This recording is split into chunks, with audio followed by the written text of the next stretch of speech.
motherhood really helped set boundaries for me that were hard for me to set myself. I'm very maternal and nurturing, and it's very hard for me to set a firm line. That's one of the hardest things for me.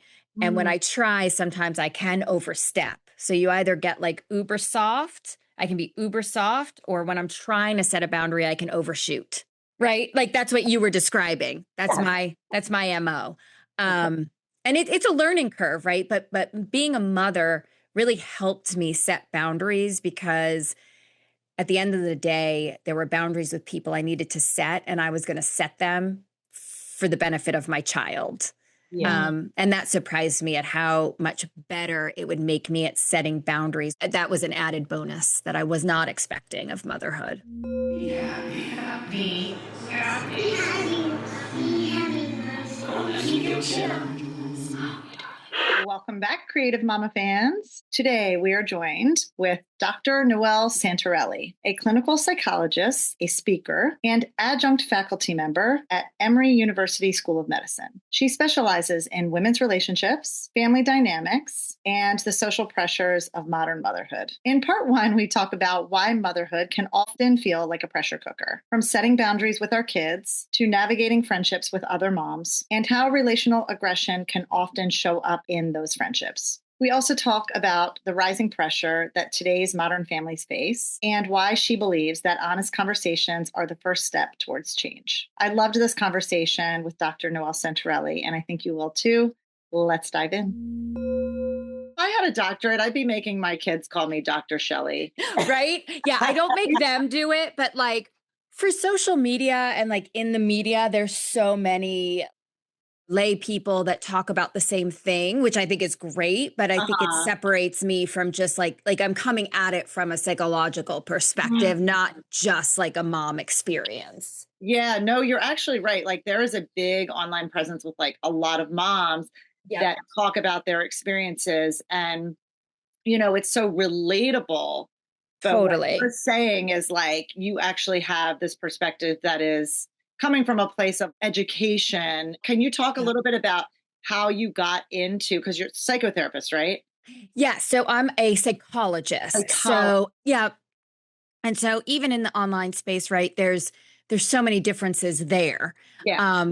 And in the world that we just don't, but now that like psychotherapy is becoming, I think, more popularized or at least openly talked about, there is a difference in even like the type of therapist you see or what their credentials are. So I have my doctorate in clinical psychology.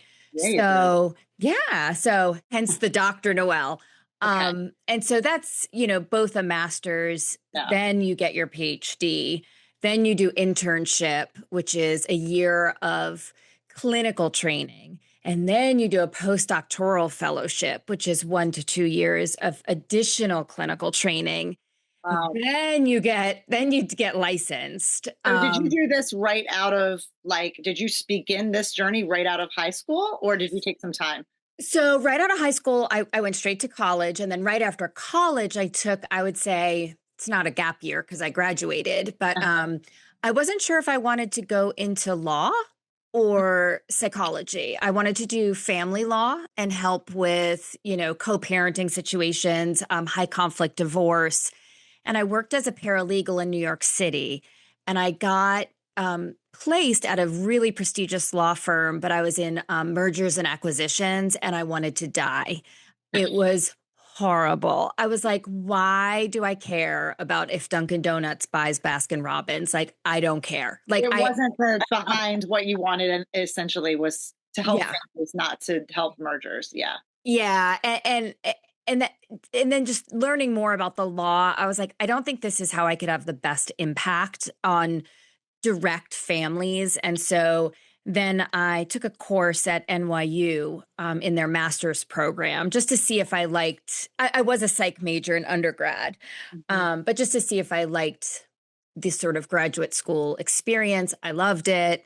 And then I applied for my PhD, moved to Georgia, where I got I went to Georgia State for my PhD and master's. And then I did my clinical hours, advanced training, my internship and postdoc through Emory School of Medicine. And I'm adjunct faculty there now still. Oh, wow. Okay. Now, so where are you? Are you still South or are you? I'm still in Atlanta. Yep. I'm still in Atlanta. Yep. It's such a long program that like I was pregnant my final year of graduate school working on my dissertation. And then, you end up just creating your family here because it's a 10-year experience, right? Yeah. After college. Yeah. And so by the time we were established here with a kid, I had all my contacts from grad school. It just seemed like we just stayed put. Sounds like a good place to land and stay. And yeah. So you privately help families, right? Yes. Through your practice, but then you also Yes. have this like really great presence online where you talk a lot about mom relationships. Yep, exactly. So what happened is I'm in private practice and have been for, over a decade, maybe 13, 14 years now. Wow. And in private practice, I work a lot with personality pathology, meaning, historically access to disorders in our DSM, which is, borderline, narcissistic, histrionic, OCPD. So personality disorders or personality pathology. And then I primarily was working with adults who were raised by someone with personality pathology and how that impacts their current day functioning and relationships. Wow. So, and again, now that this is more openly talked about on social media or more accessible, right? This is the classic, like you're raised by a narcissistic parent. I'm careful not to say that because I don't diagnose the parents of my clients, but I understand the system they were brought up in. Yeah. So, and then that's what happened. So then I had my own kids, right? When my oldest was in elementary school is when I started noticing very similar overlap in the pathology that I was seeing in my private practice office that was going on in dysfunctional family systems. I was like, wait, I think I'm actually in one, but it's a mom group. And I was like, wait a minute. These are the same exact dynamics that happen in narcissistic family systems. Right. It's happening in my school environment or my kids' school environment among the mothers. It's the same system playing out just in a different environment. And that's when I started talking about it once I healed from it more. And I started my social media account, which I started only because I didn't have a website. And I was like, I need something when people Google me, right? I can't just be like a brick and mortar. Like I do exist. I'm a real, and I made one post about why don't we talk about adult bullying among moms, and it just took off. Wow. I mean, no one's ever, I don't even know. I mean, do you feel like people have ever even back when like our parents were growing up and, I remember my mom being a part of like the PTA at school and we had all, our friends and she had her friends that were my friends' parents and all these things, but no one ever really talked about it because was it even recognized back then? Right. Like the interworkings of families. We didn't even really talk about that then either, aside from like the basics like divorce or cheating, or things like that. But there was no talk of like codependence in families, codependence in friendships and things like that. So is it because now you have recognized it, now we are talking about it, we have recognized that these carry over from families to friendships? Yeah, I think it's a mix. So I do think, and some people will disagree with me, I do think it's gotten worse. So the sort of real relationship. Okay. Yeah. So I think the relationships among moms and adult women friendships, particularly those, I focus particularly on those in the motherhood space. I think it's gotten worse. And so, what I call mean girl moms is really relational aggression is like the psychological term for it, or indirect aggression, where you're being aggressive towards another person in a covert way, and you're using relationships to do the damage and the relationship becomes the actual wound or the hurt, right?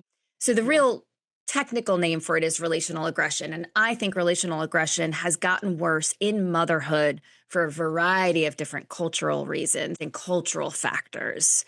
So our parenting, our sort of theory around parenting has changed. The way we parent has changed versus from like when I was growing up or, I was an 80s baby. So my mom, right? Like my mom was working, she was working full time.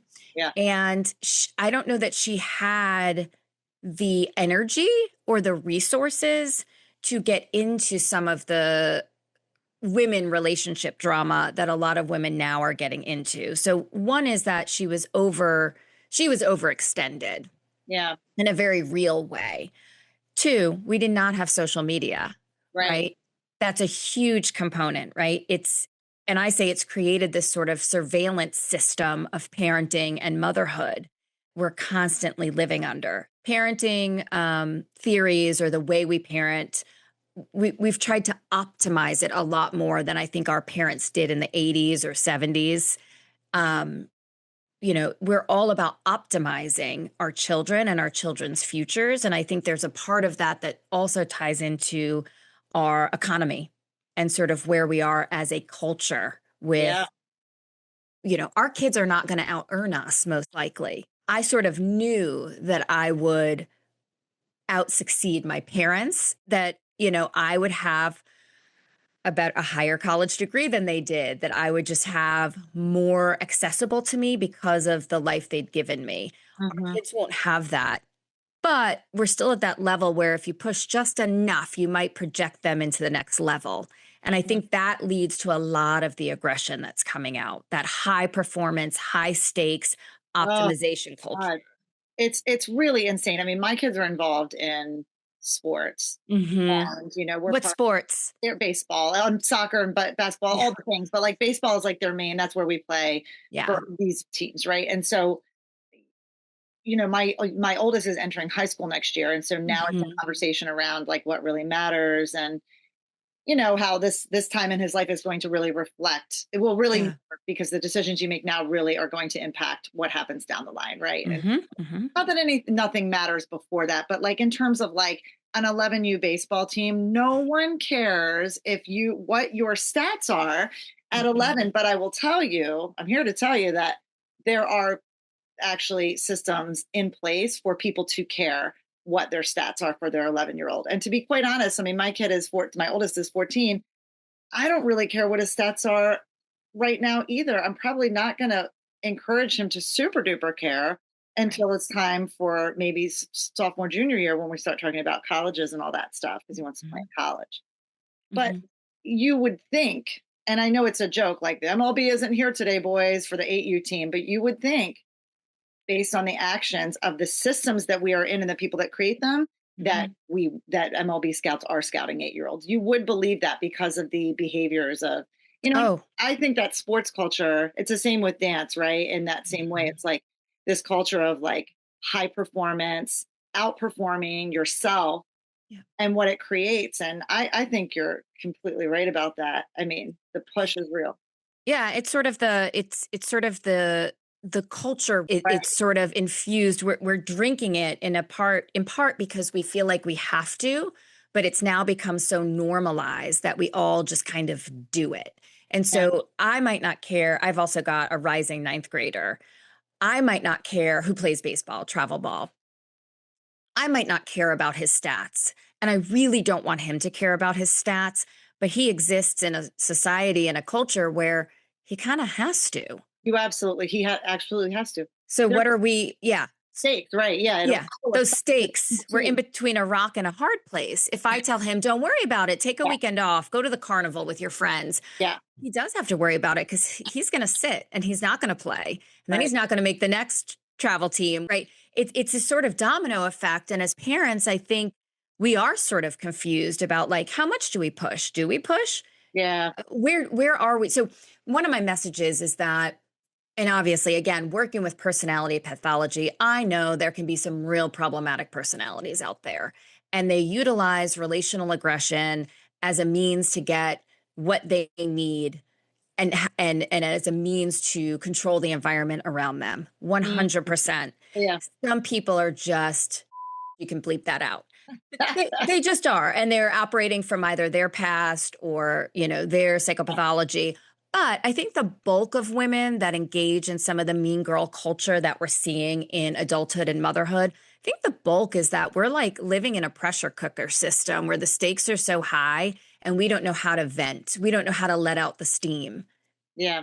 And so it comes out as aggression that I think needs to be channeled in a different way. I think we all have to say we need to do something differently here. Yeah, 100%. I mean, I've been at more than one game. This is insane to even say, but I have been at more than one game where the cops have shown up. Same.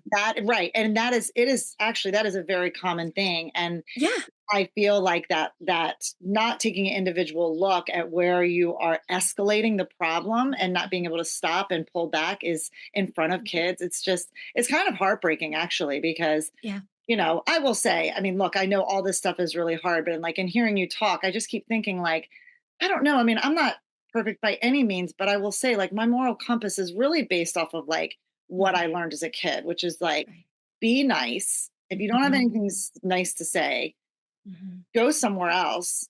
And if you're going to say it to your partner or to someone under lock and key under the roof of your own home where it's quiet and you whisper it so it doesn't spread like wildfire, right? I don't know. And I do hear what you're saying, that it's there is no escape from this sort of boiling that's happening in our nervous systems, probably because you're right. There is a lot of confusion. What should you be doing? Should you be not sending your kid to the carnival and sending him to practice, or vice versa? What's more important? And I don't know. What do you do? Do you look within on that stuff? Do you listen to your instinct as a mom and as a person? Right. So I think, I like to talk about this because I do think change comes from naming and labeling the system that we're in. If we just call out the behaviors and say, this is crap, or this is, I don't want to do this anymore, we're not naming why it is. Right. I could say, God, these parents are crazy, or this is crazy. Travel ball's gotten absurd. But if I'm not explaining why that is, we're just going to recreate a similar pattern, right? Right. So I like to call it out, and even in my home, and to my 14-year-old who adores baseball. And we are so blessed. I don't know how this happened. That is one area we haven't personally experienced relational aggression. However, I have my thoughts on that too. But I like to call out for him, this is hard. What we're asking you to do is hard and it's crazy, and you're making the choice, but I will support you if you choose not to make that choice. So, and we walk a fine line, right? So most of the time I happen to have a kid who prefers to be on the field. So there's very little that he's going to want to do that is going to trump baseball. Yeah. Now, when there is something, I say, you're allowed to do that, and we're not going to give you sort of, backhanded disappointment or a discouraging look. We are really going to support you in that. So I try to have conversations about that it's hard and that we will support him. And that if his dream really is to play college ball, he does have to make sacrifices. Right. And it's and you do have to make sacrifices at what age? Are you making sacrifices at 9 years old because you want to play college ball, or, really at 15? I mean, I remember not going to my homecoming because I had a dance convention where I was learning dance. It wasn't even a performance, but I wanted to learn so much. I skipped 2 homecomings for that reason. Yeah.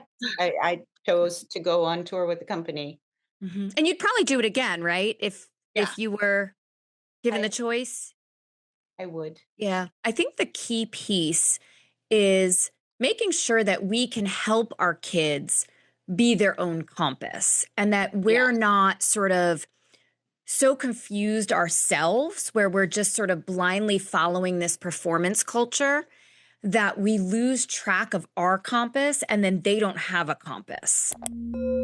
Creative Mamas Unplugged is produced by Breatheasy Productions with music by Jeremy Jurin. If you enjoyed this episode, please don't forget to give my mama 5 stars and keep coming back. Thanks to us kids, there are plenty of stories to tell, and you are not alone. We are inspired by you. Thank you for joining our Creative Mamas community. Support Creative Mamas Unplugged on Patreon to get your name in the credits, receive extra content, and earn some fun prizes. With this, we can keep creating, uplifting, and growing this incredible community together. We love you so much. Applause.